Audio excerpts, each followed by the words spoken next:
Good afternoon, Pag-ibig Team. This is Francis De La Cruz, your reporter today, October 7, 2016.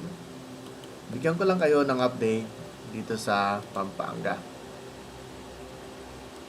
Ngayong araw, nagkaroon po kami ng projection na 239,000 sa collection and then na 11 cured.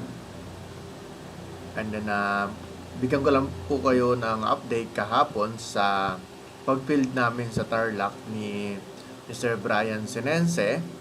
Umalis po kami ng Pampanga ng 6 AM. Then nakarating po kami sa Tarlac around 7:30 PM. So nag-start po kami kaagad.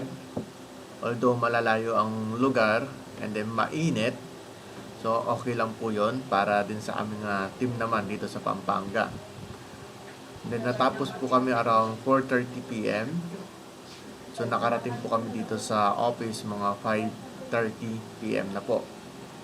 So hindi naman po naging masama yung aming field sa Tarlac dahil marami naman po kaming na PTP dito.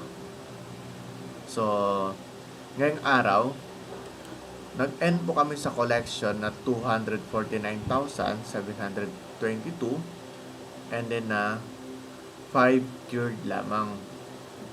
So yun lamang po. Once again, this is Francis De La Cruz reporting.